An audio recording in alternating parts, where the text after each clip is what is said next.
G'day folks, and welcome to this unboxing of Townsfolk Tussle with the Odd Jobs and Foul Neighbours expansions. Now this was, as you can see in this window here, this was a Kickstarter second edition. I missed the first edition, found out about it late. It is a boss battler game in the style of many boss battlers. Now, as I've talked about on the channel before, I'm a big fan of Kingdom Death Monster, but was it early this year or late last year, I sold off my entire collection.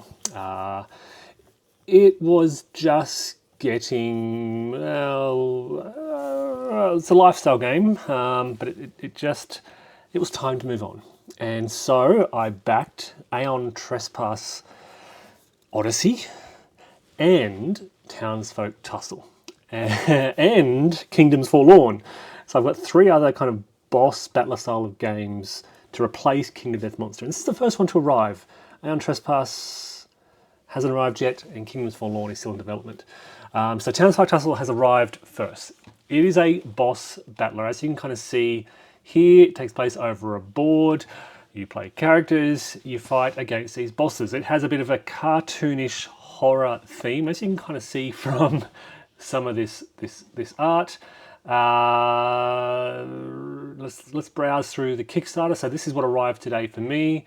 The second edition box, the Foul Neighbours expansion and the Odd Jobs expansion. I don't know what those expansions add. This was all part of the Peddler's Welcome Basket, really designed for those who didn't have a copy yet. There were also retailer pledges, just the base second edition, and only the new stuff who already had first edition who just wanted to upgrade, plus this Gravestone bundle, which I don't know much about. So miniature-based game, as I said, boss battler. You'll be facing these bosses. There is various terrain. I don't know a great deal about the gameplay. Yes, there are items that you can see here, and this is the Foul Neighbours expansion. Okay. Just some snippets of gameplay. That looks interesting. Water-based monster, placing water tiles. Yep, various player cards. Here are the pretty cool minis, which I'll now have to paint up. I might start cracking on the paint this weekend, crack it open and get the paints out. So yeah, it all looked really quirky and interesting. The art, I like the cartoon style of art. And, well look, this is just a Kickstarter page. Let's actually get to the box, crack it open, and see what my components actually look. It's a huge Kickstarter campaign. It was, how much was it supported? I'm sure it'll tell me up the top here. Just going through, second edition, wow, there's so much stuff going on here. I'm only halfway through the page. Yeah, you can check that out if you want. That's all on Kickstarter. But let's crack open some of these boxes. So we'll put the expansions to the side for now, and let's get to this big box. And this is a pretty big, hefty box. It is published by a company called Panic Roll, and this is the Spectacular second edition. Apart from a bigger box, I don't know what the difference are between the first and the second. Sometimes it's good to miss the first edition of things. It is a 2 to 5 player game. It recommends timing of about 40 minutes per player. Really nice box, really cool texture. Really, it's going to have to be big, thick and sturdy for the amount of components. It is pretty heavy. It's got a really nice mix of glossy and kind of linen style texture with, wow, this is really cool, this art on the front. The camera probably isn't picking up the various textures, and this is really hard a lid to get off. But if I can try and tilt it, maybe I'll see the glossy textures on some of those characters on the front. And they actually have a really interesting kind of almost a decal-like texture. It's really nice, very cool. And the blood coming from the top is similar, but this box itself is really thick and sturdy with that nice coating. Okay, Townsfolk Tussle, rules and results booklet. In introduction, I'm going to go through I'm going to flick through the rules. As I said, it's a boss battler. I don't know much more beyond that. Main board, two-sided sideboards, 7 two-sided Townsfolk cards, 12 two-sided Ruffian cards, the Townsfolk minis, the Ruffian minis. Then we have starting gear, peddler gear, Ruffian gear, unit gear, feats of metal, action cards, town events, terrain cards, double-sided terrain pieces, and I really like the way this looked in the images I've seen. Coins, counters, plus tokens, dice, cards, various other little components to help you play the game. Looking for a quicker game? Recommend a 3-round mode. Setup seems really easy. Choose a townsfolk and set them up. You have information on your gear. So here's, for example, a slingshot, a name, description, the gear, cost, statistics, so accuracy, damage, and mocks. Whereas a baseball cap increases your accuracy, has a cost of 10. Yeah. All right. So we've got, here's your character card. You've got your left hand. You've got your right hand accessories, leg gear, chest gear. So it's a turtle shell kind of armor, and then the headgear. I love the idea of, I mean, this is what I love about Kingdom Death Monster, building your characters. Character development, character building, character personalization has always been a fun part of these types of games. Okay, so this is now a game of Townsfolk Tussle consists of 4 rounds. Town fight, town fight, town fight. Okay, the game begins with a town phase where you get a chance to prepare for the battles to come. You draw your feats of metal, you get a town event card, you shop with the peddler to get items, and then you prepare to fight. And that's all kind of explained here. Then you to the fight phase. When the town phase ends, the fight phase begins. Here you have one goal: take down the ruffian. To set up the fight phase, set up the board. Once setup is complete, it begins with the ruffian's turn. Here's some information on the landscape, various landscape cards. The ruffians, their abilities, movement, they're all summarized on those cards, and you'll fight them on this board, this map. This is looking, I mean, Kingdom Death Monster, you may recall, had this massive 120, 140 page rulebook. This is 35 and seems very clear, really nicely illustrated. 2 pages of examples. Then it's your turn, what you can do. You can move, interact with campaign, activate gear, change your gear, attack, muster your moxie. You may pay 2 mocks after making an accuracy or terrain roll to re-roll the result. Summary of weapons, how to make an attack summary, combat factors and victories, so critical hits, triggering breaking points, stats, and the final fight. The last ruffian you encounter won't be as easy. This will be the final fight, blah, blah, blah. How to set up the final fight. And then the results. These pages contain the final results of your journey. Only read them indicated by the final fight results. So once you beat the boss or lose to the boss, you read whatever entry. So look, we're up to page 22 now. So there's 21 pages of core rules. We don't really need read this to learn the game. What is this? The old graveyards. Mowed down, drowned, stabbed. Okay. Notes of valor. So a lot of the rulebook is just sort of extra stuff. FAQs, gear information, ruffian-specific FAQs, gameplay variants, and a quick look-up glossary, and a summary on the reverse sheet. So very, very, my initial impression is super clear, can get going very quickly. This is a map of the Hoselands. I love this kind of stuff. That art is really cool.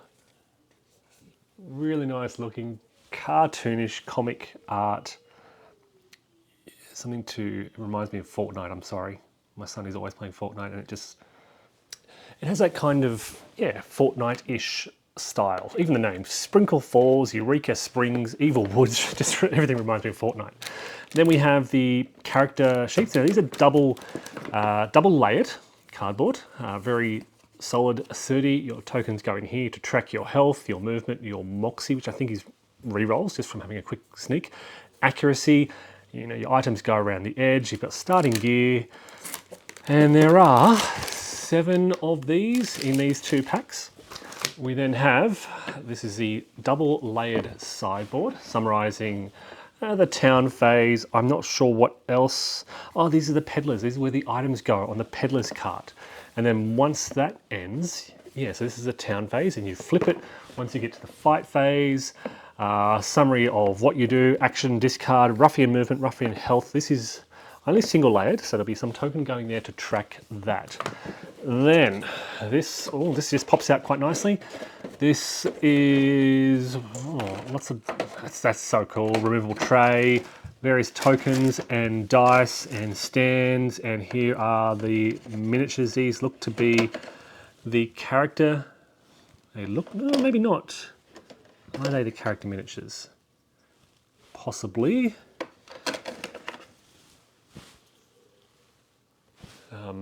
Yeah, really, really nice production quality.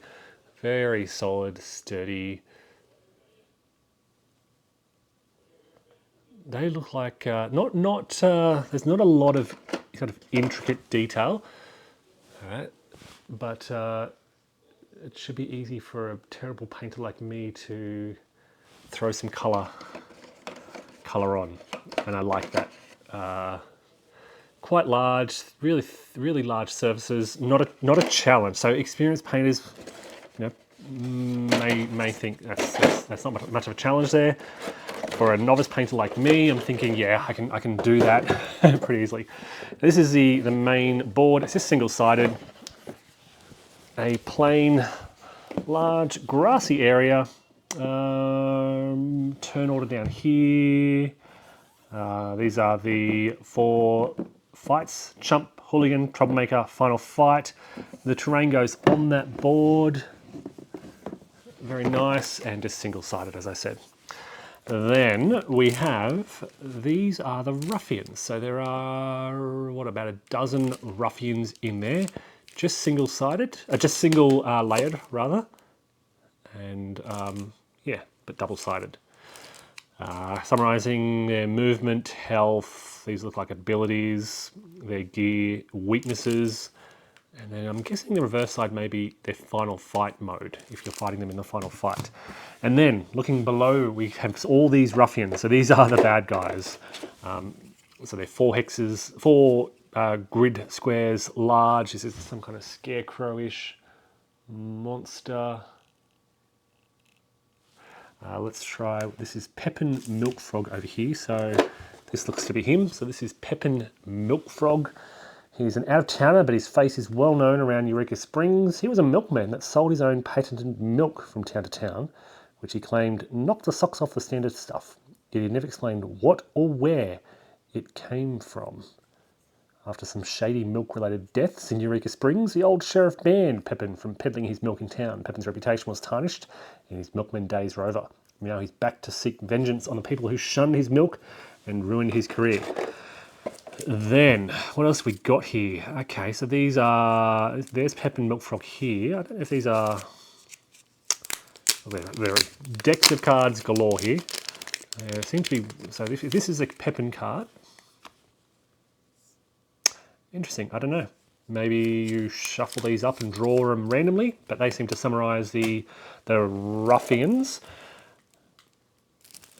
I don't know what these are. We've got so many different types of cards. That's a Pepin Milkfrog card. Wow, decks galore. Town events deck. But this is a cheat sheet summary. So they'll probably have to, there's a nice plastic divider in there to divide it all up. These are the sort of item, and so this is a 3-in-1 chest gear at the top of the deck there. So I'll crack that open, but there seems to be a few different types of cards there. Then we have our starting gear. Okay, cool. And we have got, these may be our, I forgot what the word for them, basically abilities. So reckless, end your turn adjacent to the ruffian. If you achieve this, +2 coins or +1 damage to ruffian. And an accessory, soul and candy, discard it. You may place yourself in an empty square on the landscape. So yeah, that's the base game. Lots and lots and lots of cards. How does everything go back in? We have got maybe the game board, the ruffians, I don't know. Would this, yeah, that would go down, or was that under there? Oh yeah, that fits in nicely there. With that there, board on top, plastic tray with the miniatures, double-sided board. Everything fits nicely backing together. Character sheets, the map, the rulebook, and the trays. So that is the base game, and that box is really snug, right? Base game. Then we've got the Foul Neighbours expansion. So let's crack this open and have a look. And looking at the reverse here, what does it add? It doesn't really summarise. 8 new ruffians, 2 new townsfolk, and more complexity to the game you know and love. Base game is required. Again, it's got that, the box, it's interesting, the box lid is on back to front. So it should be like that, and then you crack it open. And okay, no worries. We have got the Foul Neighbours rules and results. So, what's new? An ambush effect, water tokens, a trophy wall to track your victories, Barnaby's curses. Okay, so there's new characters, more results from battle. So yeah, pretty straightforward. That's only like 7 pages. Basically, very few, and basically I think only 1 new page of rules.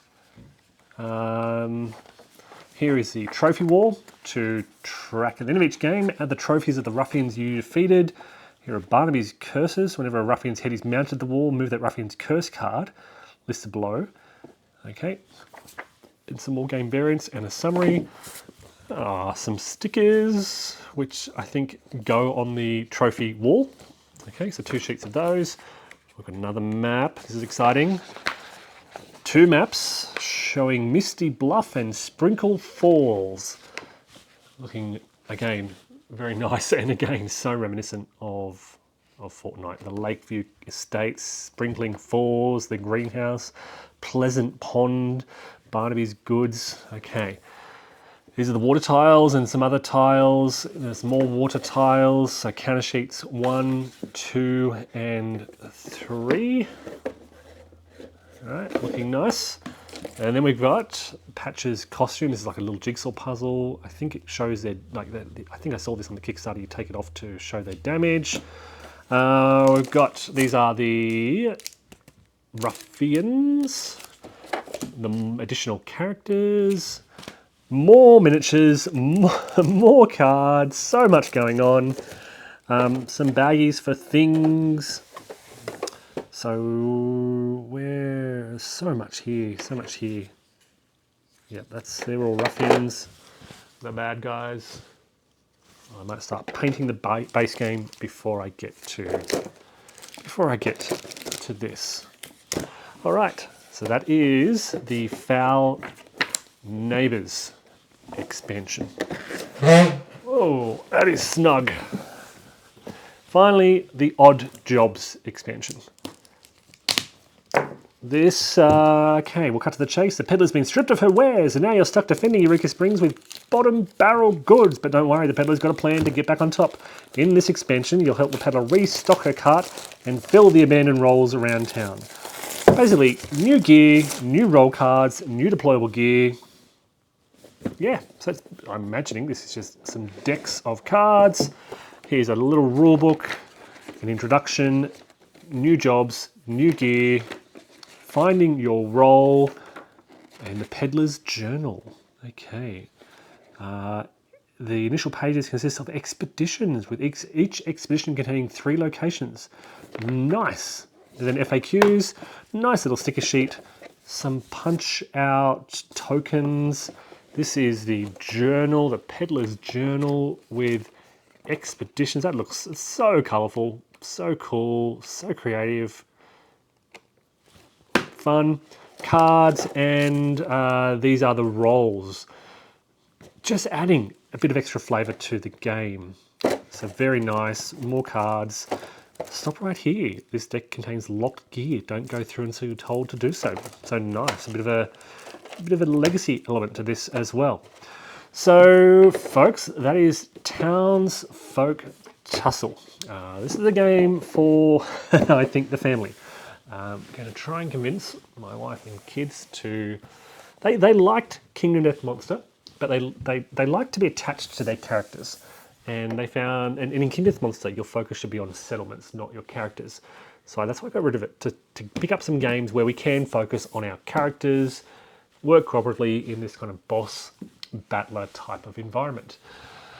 There you go, folks. Townsfolk Tussle, a cartoonish horror cooperative boss battler. I hope that's been of interest. Thanks for watching and take care.